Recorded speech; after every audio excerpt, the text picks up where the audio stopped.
Terima kasih Bapa di surga, Bapa di dalam nama Tuhan Yesus Kristus. Kami bersyukur buat hari ini boleh kami lalui hingga pada saat sore menjelang malam. Kami boleh bersama, tatap muka lewat daripada media Zoom. Tuhan Yesus, Engkau juga yang senantiasa campur tangan atas pelajaran dan materi kami yang diselenggarakan di Bible Study malam hari ini. Lewat materi ini, biarlah kami boleh berbagi satu dengan yang lain. Pimpinan-Mu yang senantiasa memimpin kami dari awal, pertengahan, hingga akhirnya. Berkati kami semua ya Tuhan, lebih-lebih gembala sidang kami dan host kami, demikian juga yang membimbing kami serahkan dalam tangan. Terpujilah Engkau Bapa, kekal untuk selamanya. Dalam nama Yesus Kristus kami berdoa dan mengucap syukur. Haleluya.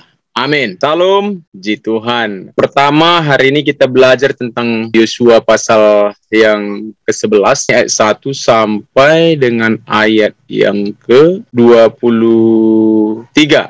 Kitab Yosua ini ditulis oleh Yosua sendiri. Ini temanya sebenarnya ya, kitab Yosua ini kalau kita lihat bagian utara Kanaan direbut. Kalau di sini sebenarnya kalau kita rangkum secara keseluruhan temanya adalah menaklukkan Kanaan, di mana Kanaan ini sebenarnya sudah dijanjikan oleh Tuhan kepada nenek moyang bangsa Israel dan diberikannya ya di sini di pasal 11 ini. Nanti kita akan belajar bersama bahwa kenapa sih gitu kan, apakah anugerah yang dibawakan oleh Tuhan kepada Yosua atau bangsa Israel memiliki kepekaan bagi mereka yang percaya, yang mau dipimpin oleh Allah, dan bagi lingkungan mereka seperti kemarin kita telah belajar bagaimana Gibeon itu sebenarnya orang yang tidak percaya kepada Allah atau orang yang menjadi seteru bangsa Israel, tapi kemudian ia mendapatkan satu anugerah. Apakah yang lainnya? Mulai dari ayat 1 sampai dengan ayat yang ke-23 dari Yosua pasal 11 ini. Nah, kalau kita lihat di sini, memang kitab Yosua ini secara keseluruhannya adalah mengenai penaklukan Kanaan itu sendiri. Dari latar belakangnya kan, kalau kita lihat sejarahnya kenapa mesti demikian, karena Yosua ini merupakan kelanjutan sejarah dari peristiwa Israel menyeberangi sungai Yordan dan menetapnya ke-12 suku bangsa Israel. Selanjutnya mengisahkan bagaimana Allah memberikan kepada Israel apa yang dijanjikannya. Jadi ditetapkan Tuhan dan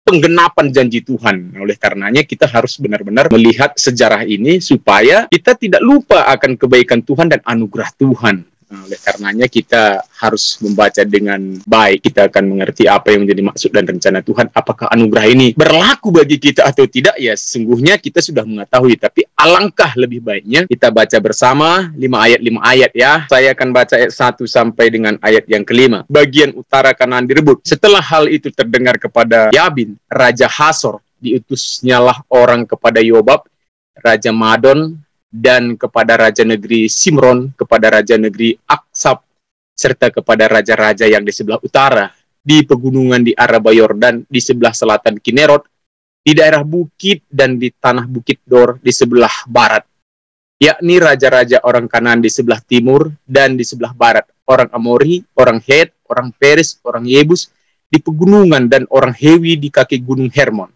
di tanah Mispa. Kemudian keluarlah raja-raja ini bersama-sama semua tentaranya, amat banyak, rakyat seperti pasir di tepi laut banyaknya, beserta sangat banyak kuda dan kereta. Raja-rajanya ini bersekutu datang berkemah bersama-sama dekat mata air Merom untuk memerangi orang Israel. Lalu Tuhan berkata kepada Yosua, "Janganlah takut menghadapi mereka, sebab besok kira-kira waktu ini aku menyerahkan mereka mati terbunuh semuanya kepada orang Israel. Kuda mereka haruslah kamu lumpuhkan, dan kereta mereka haruslah kamu bakar dengan api." Lalu Yosua dengan seluruh tentaranya mendatangi mereka dengan tiba-tiba dekat mata air Merom dan menyerbu mereka. Dan Tuhan menyerahkan mereka kepada orang Israel. Mereka dikalahkan dan dikejar sampai Sidon Besar, dan sampai Misrefot Maim, dan sampai lembah Mispa yang di sebelah timur. Demikianlah mereka dihancurkan, sehingga tidak seorang pun dari mereka yang dibiarkan lolos. Yosua melakukan terhadap mereka seperti yang difirmankan Tuhan kepadanya. Kuda mereka dilumpuhkan dan kereta mereka dibakar dengan api. Pada waktu itu Yosua kembali direbutnya Hasor, dan rajanya dibunuhnya dengan mata pedang. Sebab Hasor pada waktu dahulu adalah yang terutama di antara segala kerajaan itu. Semua makhluk yang ada di dalamnya dibunuhnya dengan mata pedang, sambil menumpas orang-orang itu. Tidak ada yang tinggal hidup dari semua yang bernafas, dan Hasor dibakarnya. Selanjutnya segala kota kepunyaan raja-raja itu, dan semua rajanya dikalahkan Yosua dan dibunuhnya dengan mata pedang. mereka ditumpasnya seperti yang diperintahkan Musa, hamba Tuhan itu. Tetapi kota-kota yang letaknya di atas bukit-bukit puing tidaklah dibakar oleh orang Israel. Hanya Hazor saja yang dibakar oleh Yosua. Segala barang dari kota-kota itu serta ternaknya telah dijarah orang Israel. Tetapi manusia semuanya dibunuh mereka dengan mata pedang. Sehingga orang-orang itu dipunahkan mereka. Tidak ada yang ditinggalkan hidup dari semua yang bernafas. Seperti yang diperintahkan Tuhan kepada Musa, hambanya itu. Demikianlah diperintahkan Musa kepada Yosua, dan seperti itulah dilakukan Yosua. Tidak ada sesuatu yang diabaikan dari segala yang diperintahkan Tuhan kepada Musa.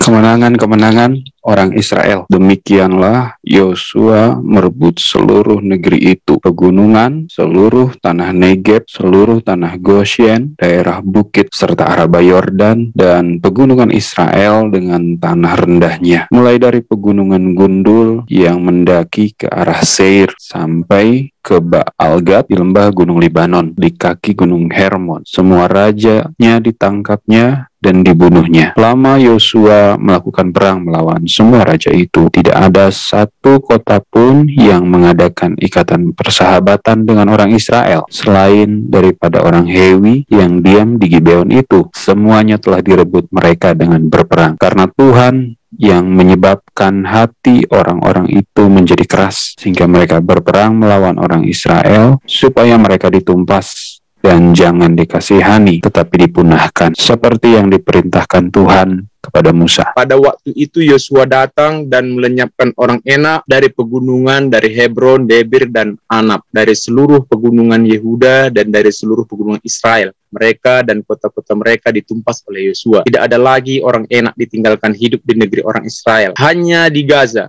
Gad, dan di Asdod masih ada yang tertinggal. Demikianlah Yosua merebut seluruh negeri itu sesuai dengan segala yang difirmankan Tuhan kepada Musa, dan Yosua pun memberikan negeri itu kepada orang Israel menjadi milik pusaka mereka menurut pembagian suku mereka. Lalu amanlah negeri itu berhenti dari berperang. Amin. Cerita dari kitab Yosua di ayat 11 ini, bagaimana Tuhan memerintahkan kepada Yosua agar seluruh wilayah Kanaan, baik itu dari utara, selatan, barat, dan timur, Tuhan sudah menyerahkan kepada bangsa Israel. Tentunya melalui Musa dan Yosua yang sudah dipilih oleh Tuhan untuk membawa bangsa Israel masuk ke tanah yang dijanjikan oleh Allah kepada nenek moyang Israel. Maka kalau kita lihat di sini, seluruh penduduk tanah Kanaan, baik dari timur, utara, barat, dan selatan, harus ditumpas dan dibunuh yang diperintahkan Allah. Dan kalau kita lihat sekilas, apa yang diperintahkan Allah bagi bangsa Israel sangat tidak manusiawi. Tapi sebenarnya ada alasan kuat kenapa Allah memerintahkan supaya bangsa Kanaan, baik utara, barat, selatan, dan timur ditumpas dan tidak boleh satupun yang menjadi tersisa. Di bumi hanguskan, kira-kira begitu. Jadi secara kemanusiaan memang kelihatannya sepertinya kejam atau tidak mempunyai hak asasi manusia gitu ya. Nah, namun kalau kita lihat kenapa ini bisa terjadi, maka kita akan pelajari apa yang menjadi alasan utama. Kalau kita lihat di sini nanti sekilas daripada apa yang mereka lakukan terhadap kebenaran firman Allah, terlihat dari apa yang mereka lakukan bahwa bangsa Israel taat, tunduk kepada apa yang menjadi perintah atasan. Artinya mereka harus peka terhadap suara Tuhan. Kalau Tuhan bilang tumpas, tumpas. Kalau Tuhan bilang sisakan, sisakan. Maka dari ini dapat kita simpulkan harus peka terhadap suara Tuhan dan jangan menganggap bahwa akal pikiran kita ini lebih pas atau lebih cocok atau saya katakan lebih konkret daripada apa yang dipikirkan oleh Tuhan. Sebenarnya di sini kita bisa lihat bahwa apa yang diperintahkan oleh Tuhan di sini jauh lebih mengerti Allah tentang segala sesuatu yang ada di hadapan kita, bahkan yang ada pada diri kita pun. Sekalipun itu kita melihatnya setiap hari dengan keadaan kita, tapi belum tentu kita mengerti apa yang menjadi kebutuhan hidup kita yang sesungguhnya. Tapi Tuhan sudah tahu. Oleh karena itu, disinilah letak daripada ketaatan Yosua atau kepekaan Yosua terhadap suara Tuhan untuk melakukan tepat seperti apa yang dilakukan atau tepat seperti apa yang diperintahkan oleh Tuhan. Sehingga Tuhan tetap memakai Yosua untuk menaklukkan bangsa Kanaan yang sebenarnya adalah orang-orang yang tangkas, gagah, atau orang-orang militan di dalam kepemimpinan untuk berperang. Maka kalau kita lihat situasinya dari peperangan ini, kalau kita baca mengenai penyeberangan bangsa Israel ketika mereka berada di Yeriko. Yeriko ini adalah kota yang kuat dan Ai juga kota yang kuat, yang dimana seluruh pahlawan perangnya sangat hebat dan Alkitab mencatat itu. Namun selanjutnya Allah menyuruh bangsa Israel untuk merebut Kanaan kembali, yang ternyata setelah hal itu terdengar kepada Yabin bahwa bangsa Israel sudah mulai mengalahkan kota Yeriko,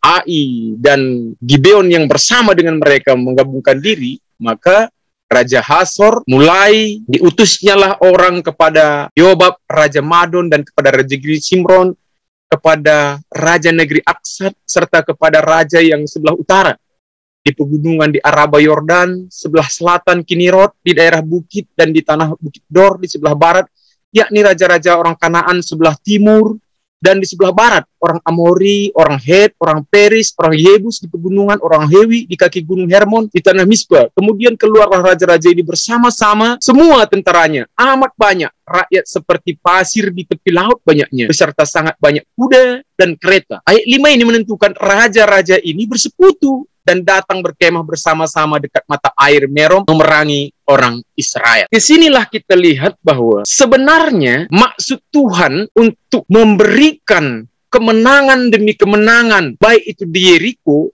baik itu di Ai, bagi bangsa Israel, dan satu di antaranya orang Kanaan yang menggabungkan diri dan menjalin persahabatan dengan Israel menjadi selamat atau tidak ditumpas. Dengan kejadian ini, Allah sudah memberikan satu kesempatan, anugerah bagi Kanaan yang seharusnya mereka melihat peristiwa yang terjadi karena ditaklukkan oleh Allah. Karena Allah sendiri yang berperang melawan musuh-musuh daripada bangsa Israel. Sehingga kemenangan demi kemenangan diraih oleh bangsa Israel. Namun, ketika hal itu terdengar oleh orang Yobab, Madon, Simron, Aksab, semua ini baik dari utara, selatan, barat, timur, mereka bukan malah menggabungkan diri, tapi kemudian mereka membuat satu peraturan supaya mereka mengirimkan surat untuk bersatu, dan amat banyak rakyatnya seperti pasir di laut, serta banyak kuda dan kereta. Mereka ini bersekutu dan datang berkemah bersama dekat mata air Mar untuk memerangi orang Israel. Jadi kalau kita lihat di sini, inilah yang dinamakan bahwa mereka sebenarnya melalaikan anugerah. Kenapa saya katakan di sini letaknya melalaikan anugerah? Karena mereka sudah melihat bagaimana Israel itu sudah dipimpin oleh Yosua dan Musa, yang berperang atas mereka itu adalah Allah sendiri. Nah, sebenarnya maksud Tuhan di sini supaya setiap orang yang melihat bangsa Israel itu tidak berperang dengan sendirinya, tapi Allah bersama dengan mereka. Disinilah orang-orang Kanaan yang sesungguhnya, yang seharusnya mendapatkan anugerah kalau mereka peka ya terhadap apa yang dilakukan Tuhan bagi bangsa Israel. Akhirnya mereka tidak peka. Kenapa mereka tidak peka? Karena mereka lebih mengutamakan kekuatan mereka, mengutamakan alat-alat perang mereka. Ini yang disebutkan dengan ayat yang keempat ini. Kemudian keluarlah raja-raja ini bersama-sama semua dengan tentaranya, mengandalkan kekuatannya. Amat banyak rakyatnya seperti pasir di tepi laut banyaknya, beserta sangat banyak kuda dan kereta. Nah, kalau ini kuda dan kereta ini sebenarnya berbicara tentang perlengkapan perang masa dulu. Kalau sekarang ini senapang atau senjata mesin, atau katakanlah tank atau panzer gitu ya, kira-kira kayak gitu ya, alat-alat perang yang ya nuklir atau bom, kira-kira begitu. Nah, ke situ dia kepergiannya, mengandalkan kekuatan. Tapi apa yang terjadi? Ayat yang ke-6, lalu Tuhan berkata kepada Yosua, jangan takut. Ini ada terindikasi bahwa ketika mereka melihat begitu banyak yang harus dihadapi mereka, maka mereka pun menyerahkan ataupun mengarahkan kepercayaan mereka lebih sungguh kepada Allah. Jadi memiliki kepekaan terhadap suara Tuhan. Kalau Tuhan berkata bahwa Kanaan ini pun secara keseluruhannya akan ditaklukkan oleh Tuhan. Nah, maka kalau kita lihat makin lama apa yang mereka hadapi, bangsa Israel hadapi itu makin besar yang harus mereka taklukkan. Kalau tadinya hanya Yeriko, Ai, sedikit. Kalau kali ini dari segala penjuru semua bergabung. Karena mereka ingin menaklukkan umat Israel. Apa maksud daripada perkataan atau ayat ini? Bahwa Israel dapat dihitung sebenarnya ya. Tapi ketika mereka melihat bahwa begitu besar yang harus mereka hadapi, dan seluruh perlengkapan senjatanya juga lengkap, kereta kuda dan kereta atau seluruh perlengkapan-perlengkapan yang ada dikerahkan oleh dari segala penjuru.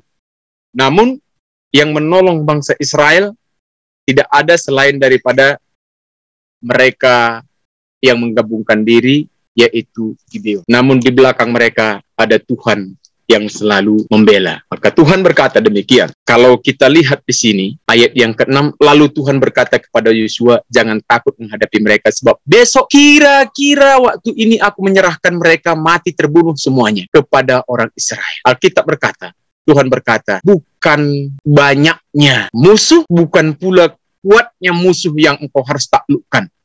Karena yang menaklukkan mereka adalah aku sendiri, kata Tuhan.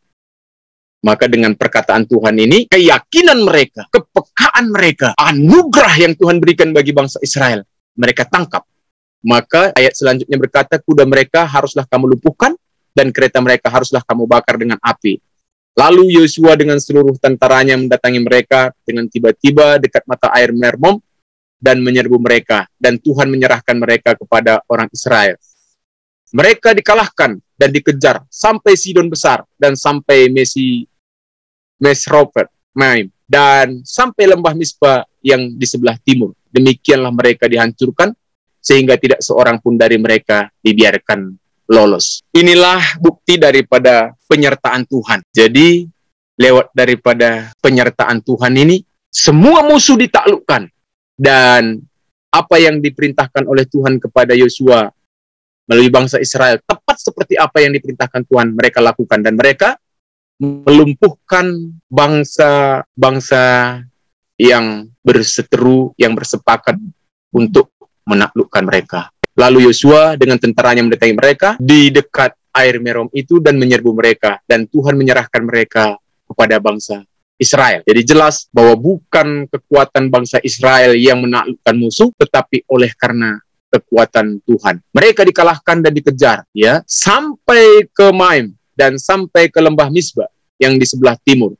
Demikianlah mereka dihancurkan, sehingga tidak seorang pun dari mereka yang dibiarkan lolos. Yosua melakukan terhadap mereka seperti yang difirmankan Tuhan kepadanya.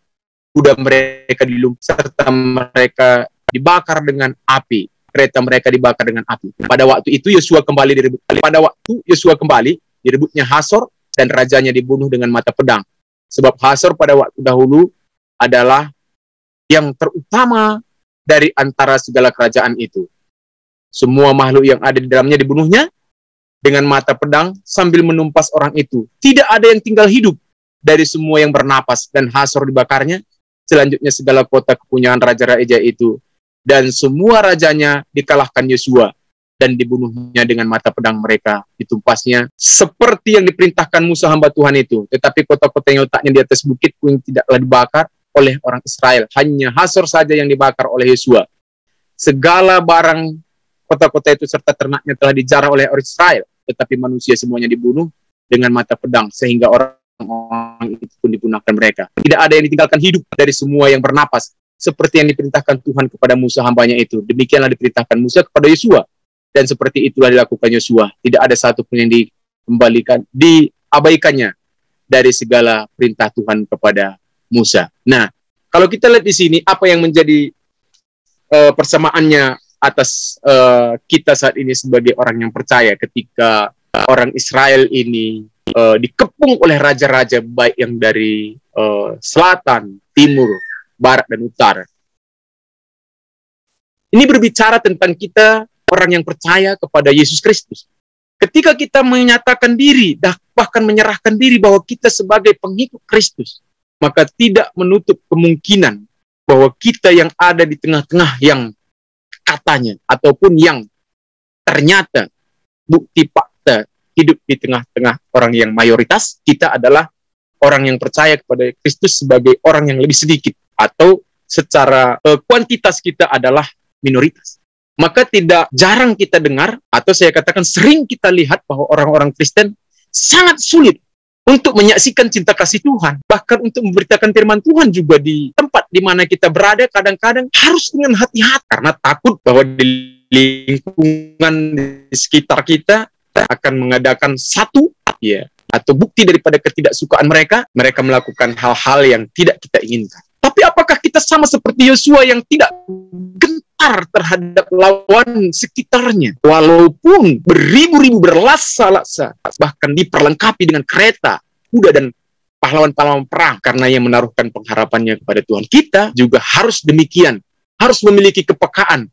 Dimanapun kita berada, kita mesti menjadi berkat, bukan karena kekuatan kita, tapi kalau kita mengandalkan kekuatan kita supaya kita menjadi berkat di sekeliling kita, maka ada yang akan membuat kita menjadi lemah dengan mengatakan bahwa semua yang kita lakukan ini adalah pencitraan. Maka dari itu, kita ini menjadi harus seperti Yosua, atau seperti kalau kita lihat di Perjanjian Baru harus seperti Rasul Paulus, menjadi suratan terbuka, dapat dibaca dengan kelakuan kita, sikap kita, supaya kita peka terhadap apa yang dimaksudkan oleh Tuhan dalam hidup kita ini menjadi berkat. Bukan karena kita memaksakan diri supaya kita terlihat sebagai orang Kristen, tidak, tapi lakukanlah dengan segala kerendahan hati. Maka setelah kita melihat bahwa bagaimana Allah melakukan kemenangan terhadap Israel setelah mengalahkan Kanaan dari segala penjuru, kalau kita lihat cara mereka, bagaimana Tuhan membela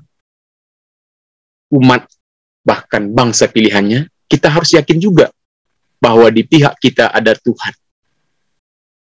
Apapun yang saat ini kita hadapi, yang kita alami, mungkin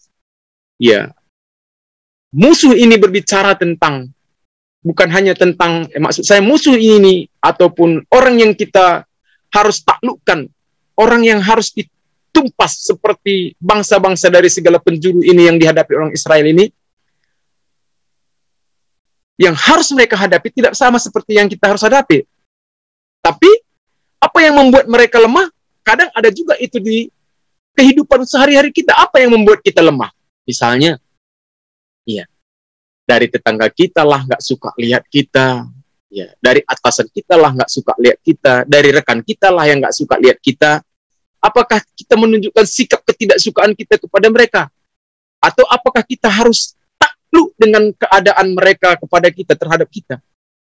Di sini Tuhan berkata bahwa apapun yang terjadi di hadapan kita, di sekeliling kita, tetaplah yakin bahwa Allah di pihak kita. Dan bagi Tuhan,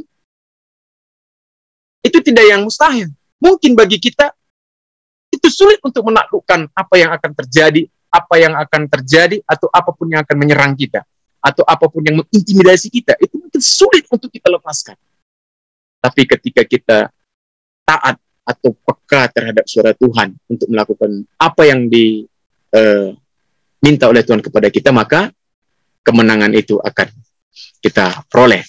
Ayat 16, demikianlah Yosua merebut seluruh negeri itu, pegunungan seluruh tanah Negeb, seluruh tanah Goshen, daerah bukit, serta Araba Yordan, pegunungan Israel, dan tanah rendahnya. Mulai dari pegunungan Gundul yang mendaki ke arah Seir, sampai ke Baal di lembah gunung Libanon, kaki gunung Hermon, semua rajanya ditangkapnya. Dan,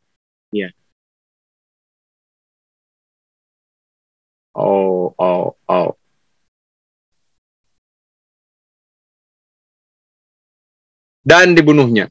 Lama Yosua melakukan perang melawan raja itu. Ini. Jadi lama Yosua melakukan perang melawan semua raja itu.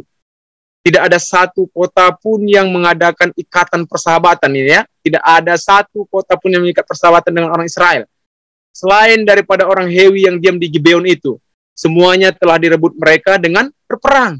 Karena Tuhan menyebabkan hati orang itu menjadi keras, sehingga mereka berperang melawan orang Israel, supaya mereka ditumpas, jangan dikasihani, tapi dipunahkan, seperti yang diperintahkan Tuhan kepada Musa. Pada waktu itu, Yosua datang melenyapkan mengumpulkan orang enak dari pegunungan, dari Hebron, Debir, dan Anak, dari seluruh pegunungan Yehuda dan dari seluruh pegunungan Israel. Mereka dan kota-kota mereka ditumpas oleh Yosua. Tidak ada lagi orang enak ditinggalkan hidup di negeri orang Israel. Hanya di Gaza, di Gad, dan di Asdod masih ada yang tertinggal. Demikianlah Yosua merebut negeri itu sesuai dengan segala yang difirmankan Tuhan kepada Musa. Dan Yosua pun memberikan negeri itu kepada orang Israel menjadi milik pusaka mereka menurut pembagian suku mereka.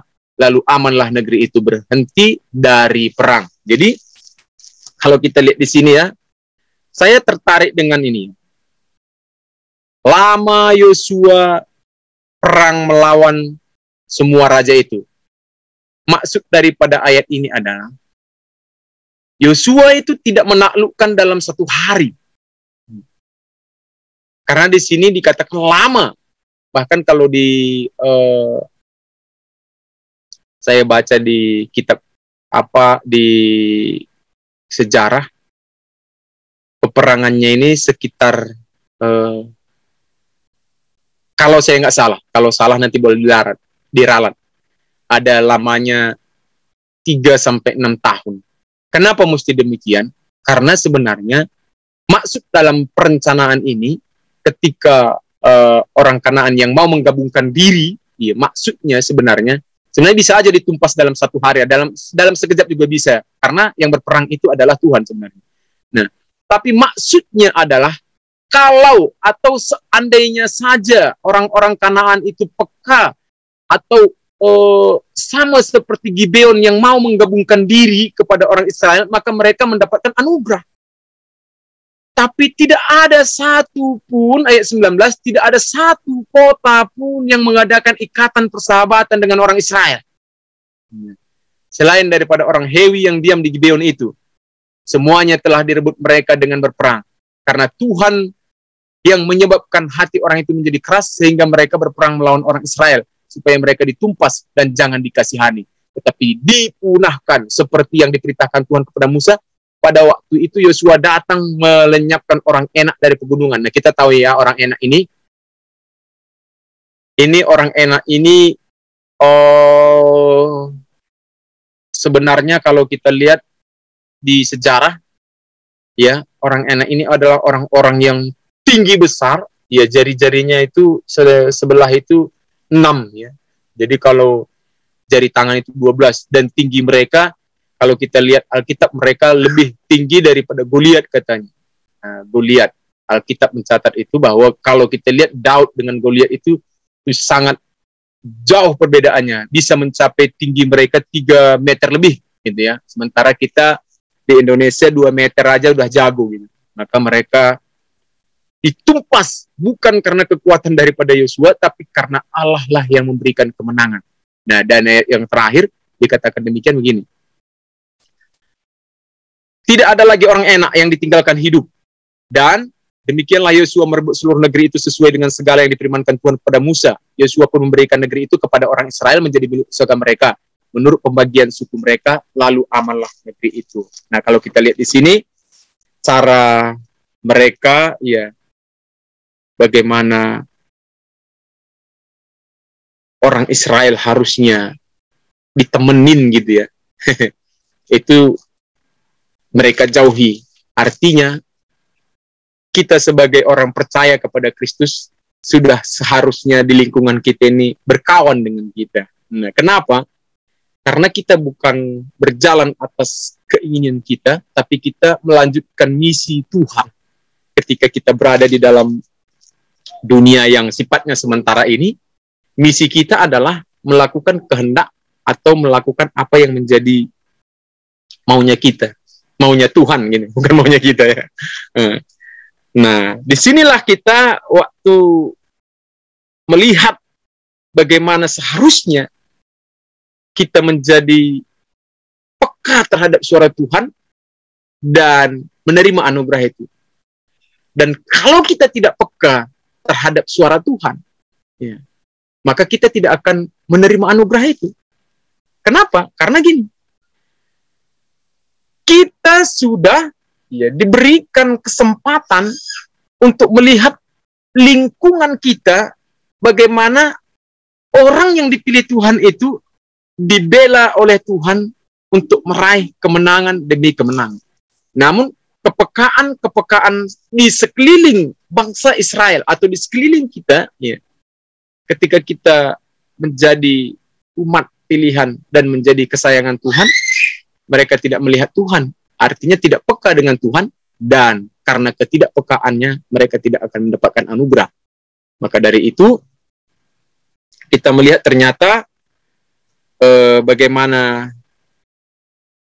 cerita daripada atau sejarah daripada bangsa Israel menaklukkan, ya, tanah Kanaan, baik dari timur, baik dari utara, baik dari selatan, itu membawa bencana atas mereka ketika mereka tidak bersekutu atau tidak menggabungkan diri atau tidak mendamaikan diri kepada orang Israel, orang pilihan Tuhan. Maka kita pun sebagai orang percaya harus mengambil sikap atau harus mengambil keputusan untuk percaya kepada Tuhan, dan kita harus berdamai kepada Tuhan. Karena maksud daripada perencanaan Tuhan ini tidak ada manusia yang tidak salah sebenarnya. Tapi agar manusia dapat dibenarkan, kita harus berdamai.